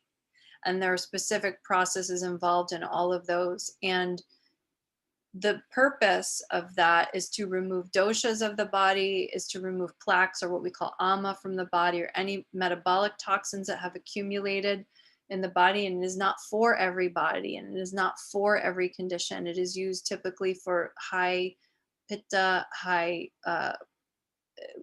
each of the therapies is used for a different, like vamana is used more for kapha, and so they each have their use, and they are done within a context of care and a process, a larger process. But and a lot of people used to fly to India before pre-pandemic. It's something a lot of people fly to India to do. There are places. I think Mount Madonna offers panchakarma. There's a lot of people that are offering it in the United States, and I think we'll see more people offering it in the United States this next year as well, because fewer people are flying to India. I mean, it's a whole industry there. Mm. Yeah. Awesome. And Thank you. I've done it like 2 times myself, and a lot of mini versions of it. And I did a lot of that before I conceived my child, and it's amazing. Awesome. Thank you. Mary. Yes, I have a question. In terms of the notion of transition, I'm curious what an Ayurveda guided transition might be for a girl when she first has her period, because we don't really have traditions or ceremonies. So what might that look like within an Ayurveda lens? Yeah.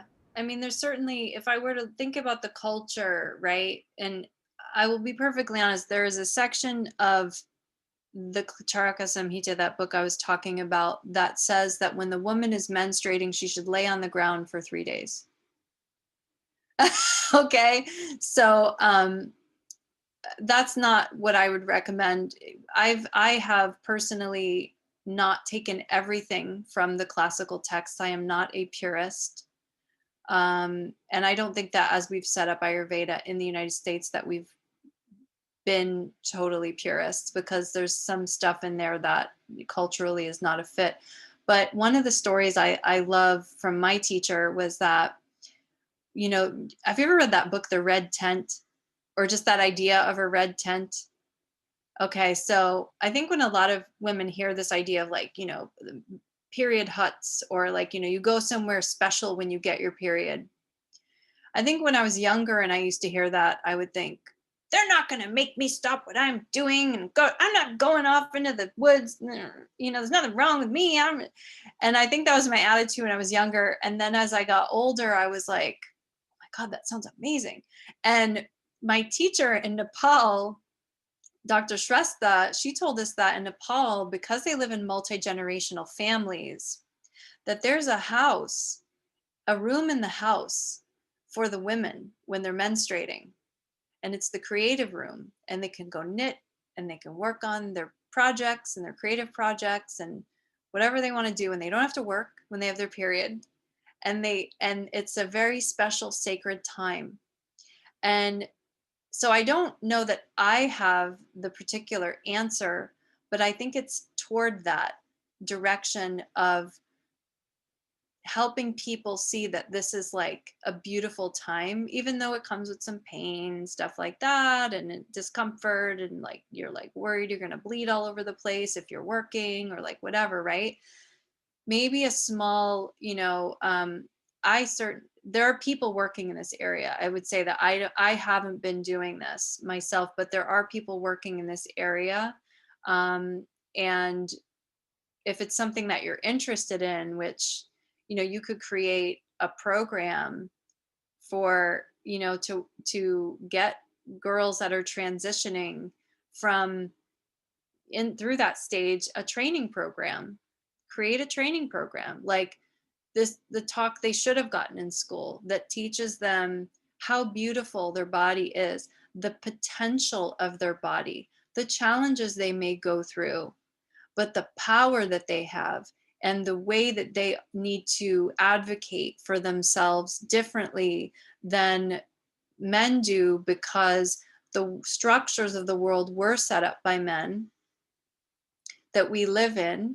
And I don't think it's not like men, wanted to not listen to us and wanted to, maybe some of them do, but we've gotten really used to not advocating for ourselves. And it could be really, like, I don't know, I played sports growing up. If I was really honoring my body, I probably wouldn't have played like a softball tournament all weekend while I was like on my highest flow day of my period. But then how do you play on a team like that? I mean, there would be girls in high school that I'd play on the basketball team with, and they would want to throw up in the locker room because their periods were so painful, and they'd be expected to get out there and play. But we always have to advocate for themselves. And I think that's really just the number one thing, is that don't ever hesitate to say, I'm not feeling well, or I need a day to myself, or it doesn't have to be this like kind of entitled, like, this is my time or whatever, it's really like, I really need this. I really need it. Yeah, but I think there are some people creating these programs, but that's how I would do it. I would create a training program for that. And influence the way schools are teaching it. I mean, Ayurveda, we have such a great opportunity because people seem to be like a little more interested in sacredness, the sacredness without being religious. And it's tricky to do that, I think, in maybe a public school environment, but I think it can be done. Yeah. Does that help? Okay. Yeah, Caitlin. Yeah, I had a question. Also, that your question, Mary, and your response, Heather, made me think too about just a movement to normalize talking about when women are on their cycle. It's so, and I think there's so much around that with pregnancy too, and talking about having a miscarriage, and there's so much stuff, and talking about after delivery, what it's like for the, I haven't had a baby, but I just seeing a lot of my friends as first-time moms, it's like no one talks about this, no. So there's just a lack of, I think, conversation in public spaces around these events, that women go through. Yeah. But my question, it's kind of a comment question, is around, what seems to be casual recommendation for women to go on birth control. I was back in high school, my dermatologist prescribed me birth control, for some dermatology related thing. And I didn't think twice about it. I wasn't educated about what some long-term effects might be. And of course, later on, I was like, oh, whatever, I'm already on birth control. This is great. And I slowly started to realize this is actually not great. I think there's a lot of weird stuff going on in my body. And because I'm on birth control, there's always this X factor of like, oh, is it birth control or not? And I personally had a really shocking experience where I just casually decided I'm going to go off. My partner at the time was away for however long. And it was a terrible, I didn't get my cycle for 4 months. It was, and that scared me so much. Like, whoa, I didn't know that this could happen. So I'm just wondering, in your experience, what have you seen with birth control or just sort of education around side effects? Because maybe for a lot of women it's fine and they can go off and it's fine, and they get their cycle back. But yeah, just curious what you've seen in that regard. Yeah, I mean, I definitely work with a lot of women who are getting off of birth control and who are worried that it's doing something to them. They can't quite put their finger on it, but there's something that feels icky about it. I think once they learn that they're not ovulating when they're on the birth control pill, that it's essentially tricking the body into thinking it's pregnant. There's other physiological changes that happen as well, combined with the fact that maybe there's a little bit of correlation with certain conditions, combined with the fact that it's not included in the scientific studies. Like women on birth control are not included in the scientific studies. So I think when people start hearing that, and then they don't like the idea of feeling hijacked by hormones, and then I think for some people that also brings up like mental content about patriarchy and stuff like that. So it's basically, it's multi-layered, but in the process, once a woman makes a decision, because there are other ways to prevent pregnancy, and then also it really challenges your relationship with sex, obviously, because then you're like, well, then do I do abstinence? If I'm going to be like totally natural, like abstinence is the most natural way to do it. That's the yogi way, right? Or that's the religious way. But in my time, I have only had one client that practiced abstinence. She was a very religious person. Most people want to have sex for pleasure, for love, for connection, not necessarily for having a baby. And it's very rare that people will withhold those desires, those physical desires or emotional desires, because they, for whatever reason. So most people, many are taking the birth control. There's been an increase in birth control. In fact, in at least 12 states, the rules about who could prescribe birth control were relaxed when the pandemic started, because there was a fear that women would not have access to their birth control. And what would that do? Okay, so yeah, it's super, the body, it has to relearn. It has to relearn its way after it comes off and reactivate. So most people I've seen actually have a fairly smooth transition off of the pill. Like, it's like remove the cause, you remove it, and then the body adapts, right? I've seen a couple of cases where it's taken a while for the body to get reactivated, and it's because there's some other health issue going on that has to get addressed on top of the pill. Yeah. But it usually tends to, once you stop it, usually tends to work itself out. What else? I was just thinking, since we're talking about the pill, but often the women that I work with in my classes are doing IVF, and they have, this portion of time where their doctors put them on birth control right before, and so on. And I've always wondered, like, wow, that seems so like drastic hormonally, like to be suppressed and then to be like just jammed full of shots and progesterone and all these other things. That must just be so hard on the body. It's more of a comment than a question, but have you experienced? Yeah, for sure. I mean, definitely it's hard. It's hard. Going through IVF is hard for people, all of the different phases of it. And I've heard, I don't know anybody who said it was easy.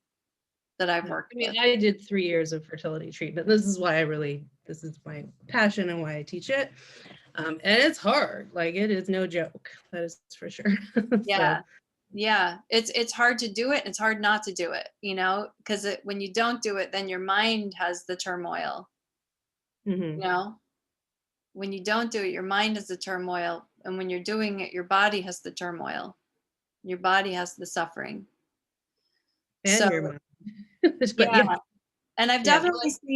definitely seen some cases where after the IVF, you know, after the hormone treatments and stuff associated with the different phases, that there have been some things like one client comes to mind where she essentially had like some skin, some abnormal growths develop on her skin, not because of injections, but because her doshas got out of balance from the hormones.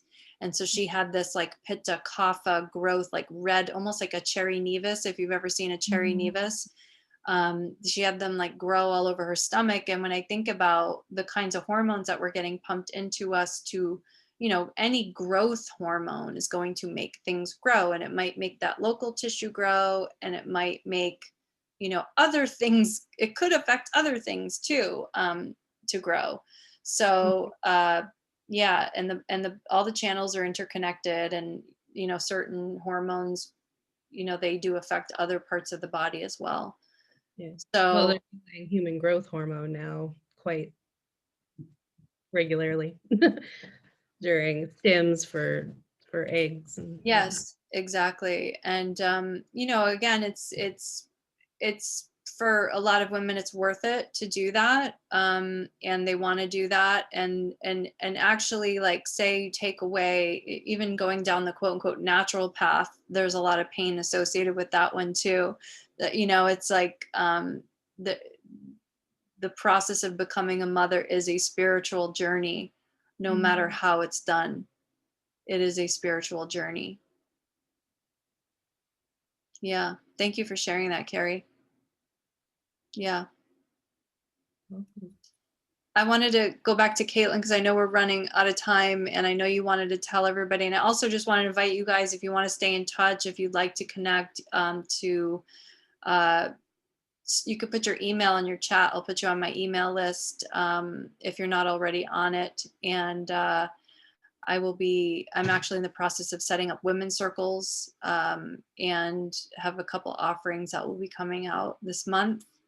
If you'd like to stay connected more, please throw your email in the chat. And I know Caitlin wants to take it away. Thanks. Well, first of all, just Heather, thank you so much for spending time with us this afternoon, for leading us through such a clear and thorough just understanding of so many of the foundations of Ayurveda and how it relates to women's health. And I feel like, you know, we could sit and talk for hours, right? Everything, there's so much to dig into. So thanks for also bringing in such a thoughtful perspective, you know, and encouraging us to think more deeply, you know, not just accept something at face value, and kind of like, let's dig a little deeper into the layers here, and being an active listener and an active learner. So thanks, Heather. Yeah, and thanks everyone for joining us. Yeah, I just wanted to spend a little bit of time at the end to let you know a tiny bit about what we have going at Mount Madonna Institute. And as I mentioned before, this is sort of a new or I don't know if I mentioned this before, but this webinar series is sort of a new educational offering for MMI, and we'd love to see you at the. We have 2 more remaining. Our next one is on February 27th with Jackie Christensen, who is also an MMI master's graduate, and she is going to be discussing managing type 2 diabetes with Ayurveda. So I think that'll be really interesting, and she'll be reviewing, you know, dietary and lifestyle tips to help manage diabetes. So we'd love to see you there. And then our following one is in April. It's home remedies with Ayurveda, so that'll be great. So information is on our website. And really, I just wanted to share a little bit more about our upcoming programs. Sounds like some of you already know a little bit about what we have to offer, but our Ayurveda Health Counselor program, which is our foundational level Ayurveda program. It's the gateway to our practitioner and masters, and also our Ayurvedic therapy program is starting next week. So yeah, it's just about to start, and it is a 10-month program. And we, if you haven't already been considering the program, it might be kind of a big jump to sign up for it, sort of an intensive 10-month program just a couple days ahead of time. But I invite you to check it out. And I particularly wanted to highlight that we do have this Foundations of Ayurveda option, which Mary said that she's already signed up for. And this is really the opportunity to take the first 1, 2, and 3 months of the AHC program sort of a la carte. So if you are interested, in learning more about Ayurveda and want to get your feet wet a little bit more, but aren't quite ready to jump into something super full time, this could be a good option. We have a 4-credit and a not for credit option. And so the not for credit option is a little bit more streamlined. It's like a weekend intensive, Friday, Saturday, Sunday. And 4-credit is more, it's 4 credits. So you could then transfer into the program if you wanted to. And it's the same exact schedule as the AHC program. So I'm not going to. That one. Who teaches that one? The Foundations. So it's all the same instructors and faculty as the AHC program. So you're basically joining into that class, but if you're attending not for credit, you'd only be attending the bulk of the weekend, right? So instead of, you wouldn't be doing the homework, you don't need to do the assignments, you wouldn't be doing Tuesday classes. But for example, Dr. Suhas Kshirsagar is one of our faculty members this weekend. So amazing. Yeah, he's the chair. He's Also my master's thesis advisor. Oh, great. Yeah. Yeah. So yeah, all you have, all the same faculty, but just your participation would be a little bit different if you, just want to kind of check it out. So it's great. You could, if you're not doing not for credit, also, come for 1, come for 2. If you'd like to do 4 credit, we encourage you to start at the beginning. But anyway, I won't go into more detail about that right now. You can check it out online and you can contact me, if you're interested. And, check out our calendar. We have a lot of other exciting things happening. We also have a ton of free online offerings available through Mount Madonna Center.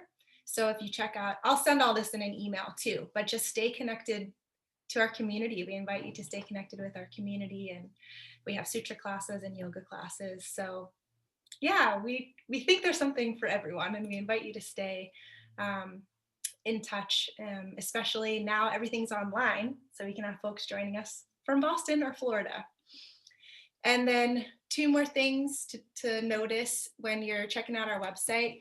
You can visit our online store, Ayurveda World, and we have all kinds of herbal products. I think we still have a sale going on right now. I'll send a link for that as well.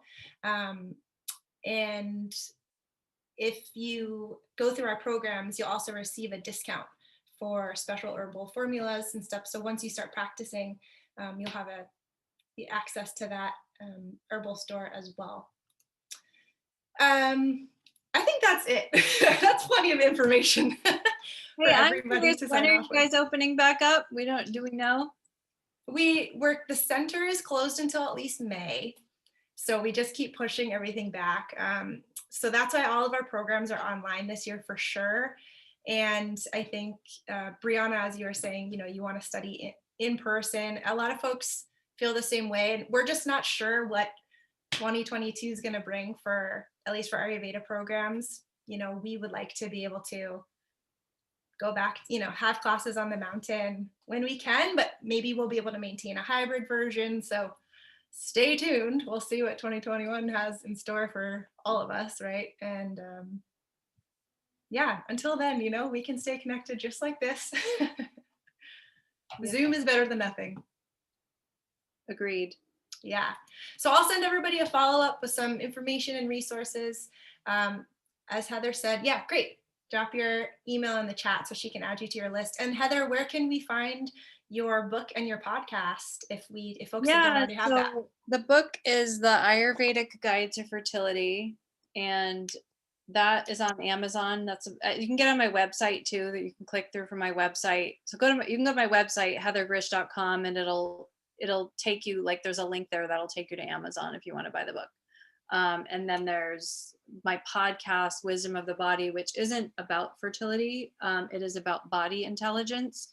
But, and so like I had a guest on a couple weeks ago talking about maternal fetal cell exchange, called microchimerism. That's more of a women's health issue, but I also had like somebody on talking about plant medicine and herbal medicine and spirituality and stuff like that. So it's not about fertility necessarily.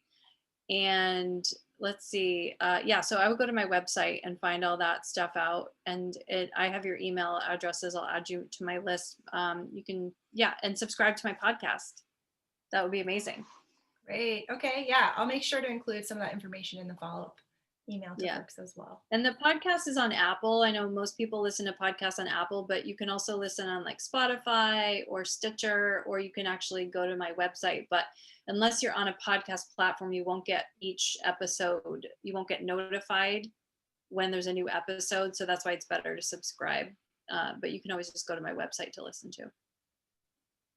Great. All right. We already have more resources to keep the learning going.